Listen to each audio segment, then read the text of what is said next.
Alright. Well, everybody, welcome to Kimmel's Irish Pub. Sorry, I should start more chipper, my daughter tells me. So here we are. How It Ends. Netflix film.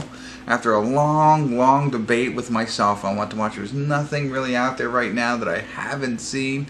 So I gotta reach deep, and usually that means going to these Netflix originals. So maybe Netflix will hire me and be like, you just watch all these movies and tell everybody what you think. You know, hey, I'm open to that if that's what you look for. But anyway, How It Ends, enough about me. Evidently there's some cataclysmic event that turns the entire country into a war zone, and this guy and his future father-in-law have to travel across country to find his fiance who is pregnant, and rescue her. So one of those kinds of movies that never been told before. But the reason I did end up picking this was for two reasons. One, Theo James.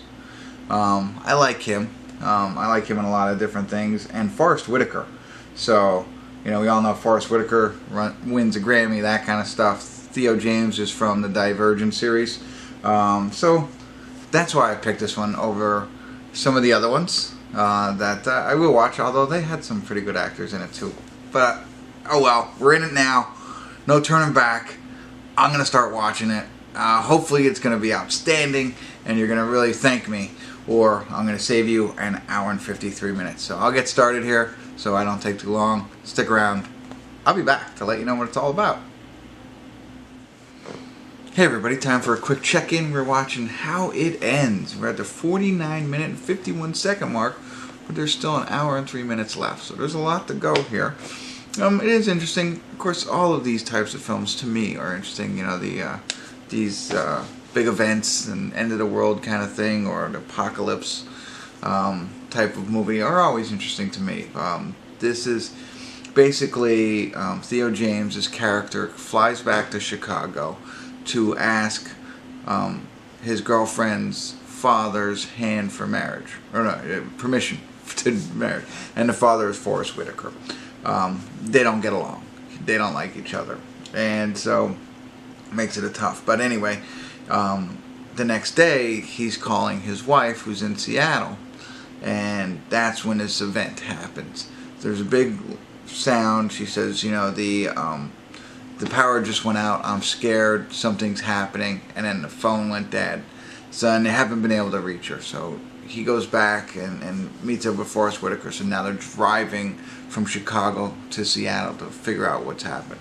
No GPS, no electricity across, at least from Seattle all the way to Chicago. So 2,000 miles. But they're not sure what's happening. Nobody has any idea. The radio's done. And so they're trying to figure it out. They're getting gas, and then sort of the trip's happening. They get to a point going west, and they blocked off the road, said you can't go any further west. They figure out a way around that and continue on, but it's more like desolate, and you know, there's trouble upon the horizon. You know, people acting as cops even though they're not cops, kind of thing. Anyway, they also pick up a mechanic because they have a little car trouble. They go to an Indian reservation and they pick up a little bit of a mechanic, so now there's a third wheel involved. She's looking to go to California, so they make a deal so that she could work on the car and they can get her there. And they've just stopped off at a place where his friend and wife live, and he thought maybe they could refuel and check in there. And that's really one other interesting point. There's a storm. There's very weird storms. Clouds look odd, a lot of thunder and lightning. But it's a very unusual type storm. At least they allude to the fact that it's very unusual. It didn't look too unusual to me, but whatever. So whatever this event is causing storms. She also mentioned there's some earthquakes, power out, all the frequencies are out, stuff like that. So on the radio, as they listen to radio, you only get bits and pieces. They say this is World War III. Whoever did this hates us a lot, kind of thing. So they're trying to lead you to believe that we were attacked. Maybe a nuclear war has hit the West Coast and has caused all this, but we don't know. But that's what they're trying to lead you to believe. Could be aliens, could be, you know, a weather event or something like that. We don't know at this point. And we don't know if his girlfriend, hopefully soon to be fiance, is still alive, and she was also pregnant. So that's where we are. Not much more to tell. Like I said, it is interesting. There's a whole hour left.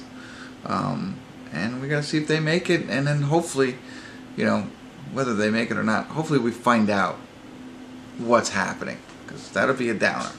But stick around. If I've piqued your interest a little bit, stick around. If anything interesting happens in the next hour, I'll stop in again. If not, I'll see you at the credits and give you my final thoughts without rooting it for you.